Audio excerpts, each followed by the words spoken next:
I think a lot of people have felt in the dark and felt like we can't do anything to assist the police. We all want to do something, but nobody quite knows what. Little did anyone know that this would be the final sighting of the two 10-year-old girls before they vanished without a trace. It all happened on a summer day, August 4th, 2002, when Holly Wells and her closest buddy, Jessica Chapman, quietly slipped away from a fun-filled barbecue at Holly's house, slipping through the cracks of attention.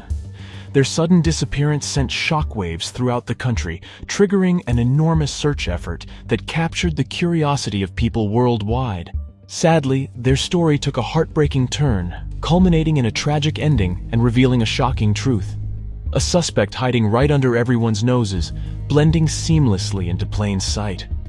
The perplexing question lingers. What truly unfolded on that fateful day? Was it a deliberate act or a cruel twist of fate?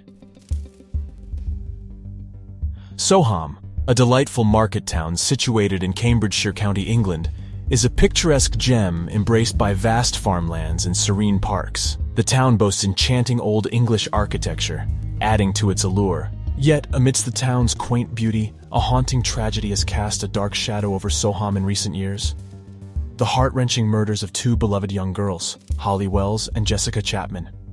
Holly and Jessica were both cherished daughters of Soham, Cambridgeshire. Their paths intertwined at the tender age of 4, forging an instant and unbreakable bond. Growing up, they attended the same school, St. Andrew's Primary, and were not just classmates but also inseparable companions. Those fortunate enough to know them marveled at their sisterly bond, for they shared a friendship that knew no boundaries. On October 4th, 1991, Holly Marie Wells entered the world as a precious gift to her loving parents, Nicola and Kevin. She was blessed with a younger brother named Oliver. Her graceful movements and melodious voice were a testament to her vibrant personality. Those fortunate enough to know her spoke fondly of her lovely nature, which undoubtedly left an indelible mark on their hearts. Jessica Amy Chapman, born on September 1st, 1991, to Leslie and Sharon, was a cherished addition to their family. She had two older sisters named Rebecca and Allison. Notably, Jessica held a passionate love for English football, displaying her enthusiasm for the beloved sport. Her zest for life and dedication to her interests left an impression on all who knew her. This was something the girls had in common, as they both were fans of the football club Manchester United, particularly the club's star player, David Beckham. Both girls were considered to be responsible and dependable.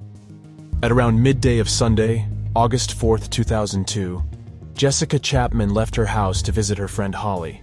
Holly's parents were hosting a family barbecue, and Jessica had been invited. Both girls were eager to spend time together, as Jessica had just returned from holiday to Menorca in Spain. Both girls spent the next 3 hours listening to music and playing video games. Later, they decided to change their clothes. They matched their attire with replica Manchester United t-shirts and black shorts. They then went downstairs to join the rest of the family outside for the barbecue.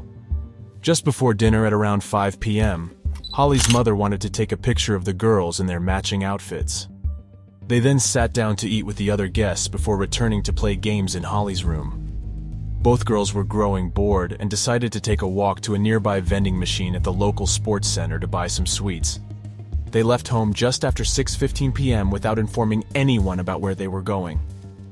At around 8 p.m., Nicola Wells, Holly's mother, went to call the girls downstairs to wish the guests goodbye. When she could not find them, she searched the entire house. Soon she was panicking and told her husband Kevin that the girls were missing. Kevin and Nicola, with the help of their guests, searched the surrounding streets and alleyways, but didn't find any trace of the girls. Their curfew was 8:30 p.m., and she believed they would return. The curfew time came and went, but there was still no sign of either girl. Nicola called Jessica's mother Sharon at around 8:45 p.m., hoping the girls had decided to go over to the Chapmans' house. Neither Sharon nor her husband Leslie had seen either of the girls. Sharon and Leslie decided they, too, would go out and search the surrounding area for the girls. Both families spent the next hour calling out their names and knocking on the doors of neighbors. There was just no sign of either Holly or Jessica. It was then they decided to call the police and report the girls missing at 10 p.m. that evening. Police launched an immediate and intensive search for both girls. Police teams also visited the friends of both Holly and Jessica, hoping to discover any information about their whereabouts. No one had seen them, and none of their friends could provide police with possible places the girls could have gone to without telling their parents.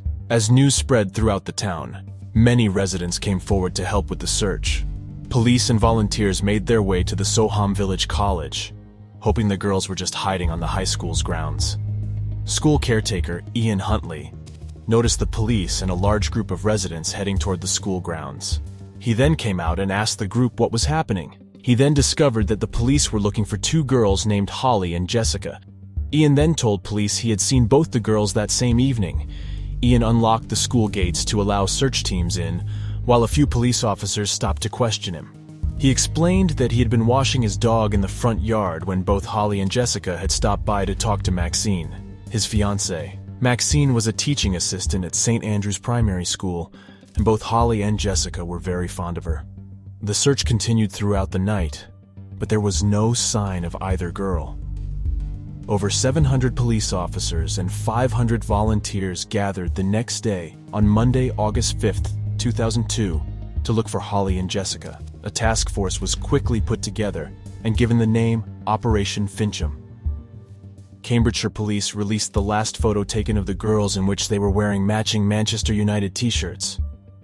Their physical descriptions were released to the media. Both the Wells and Chapman families spoke at the press conference.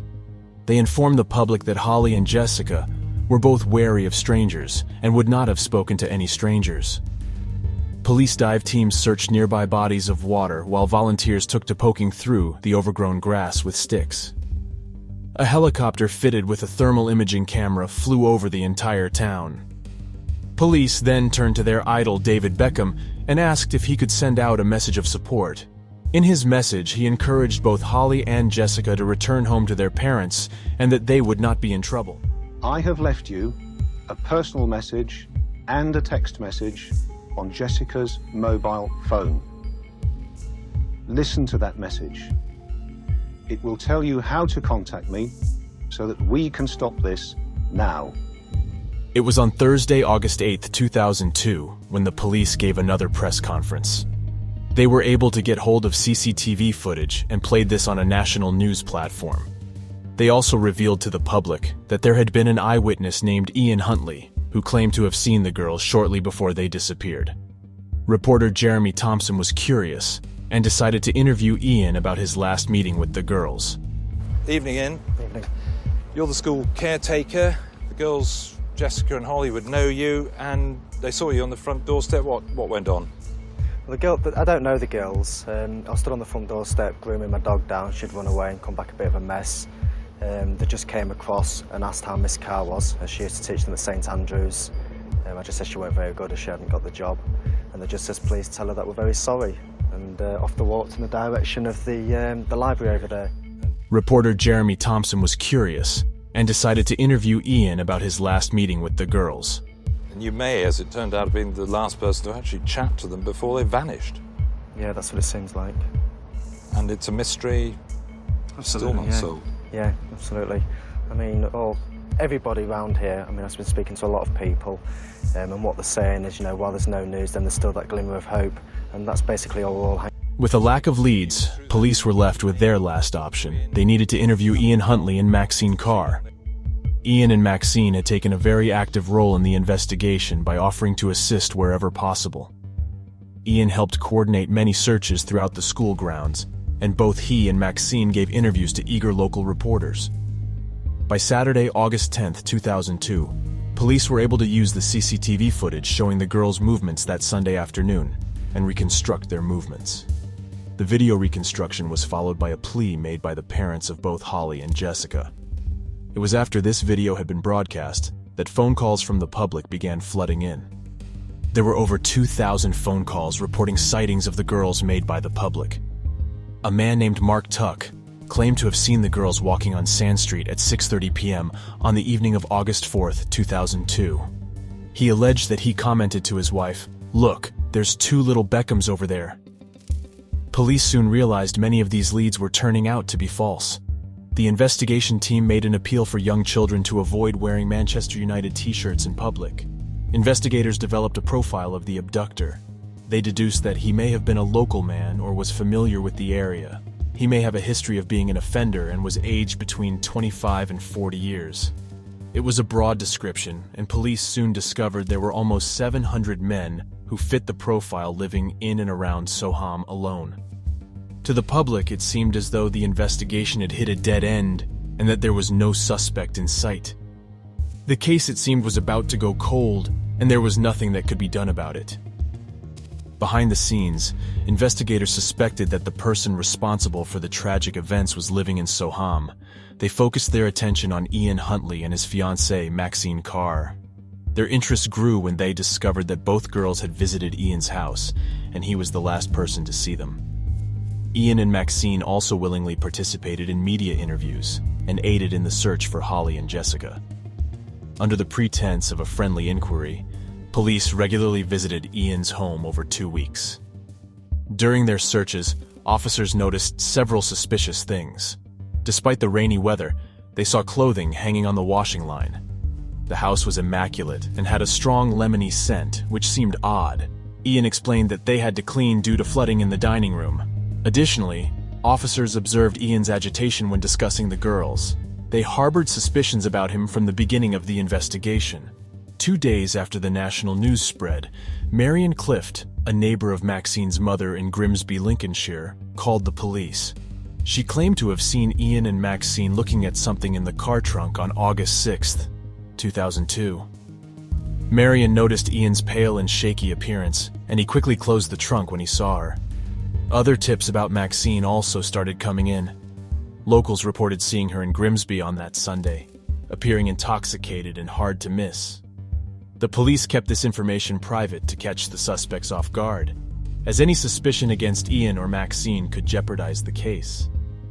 As the circumstantial evidence against Ian and Maxine mounted, investigators delved deeper into their backgrounds. Initially, they found no criminal records, but further interviews with people close to the couple revealed more. Ian was considered a loner and oddball during his school years, often being bullied. He had average academic performance and formed friendships with younger girls. Instead of pursuing higher education, he held various short-lived menial jobs. In June 1994, Ian married Claire Evans, but their relationship quickly turned abusive as he developed a volatile temper. He physically assaulted her and emotionally manipulated her by faking illness when she tried to leave him. They divorced, and Ian's criminal behavior against women escalated. In July 1998, an assault case involving an 11-year-old girl was reported, but no evidence supported the claim, leading to dropped charges. Maxine Carr, born on February 16, 1977, grew up in a financially struggling family.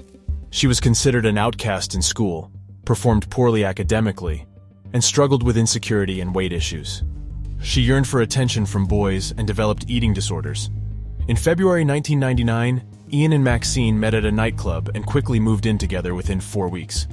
They became engaged in June 1999, with aspirations of starting a family. In July 1999, Ian faced assault allegations from another woman.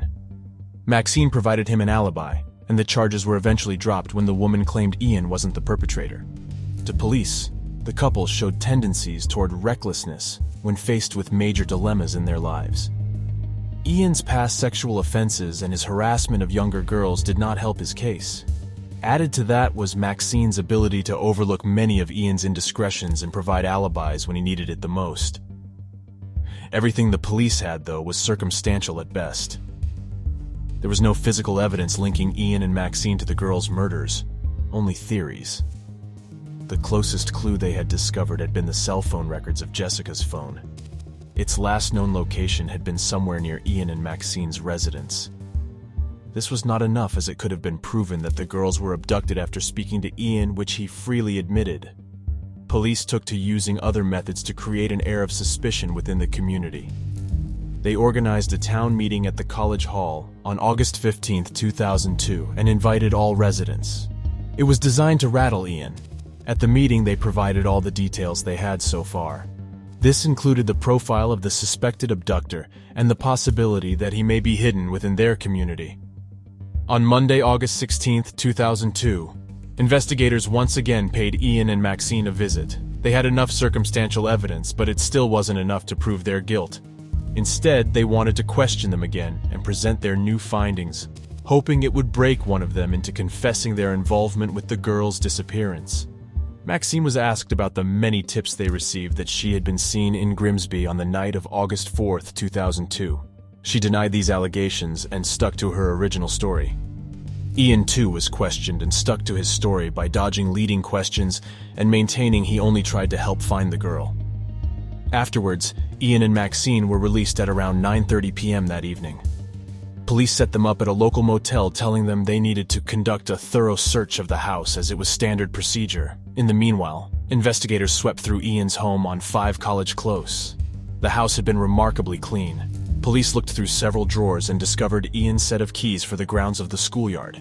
They turned their attention to searching the grounds of the school and were able to open a locker to which Ian previously stated he did not have the keys. What investigators were about to discover was undoubtedly going to seal the fate of their suspect. Inside, they discovered a bin bag, and within it, the charred remains of 2 Manchester United t-shirts. There was no doubt the girls had met a fatal and tragic end. On August 17, 2002, at 4:30 a.m., both Ian and Maxine were arrested for the abduction and murder of both Holly Wells and Jessica Chapman. Ian refused to answer questions and feigned mental illness to avoid further interrogation.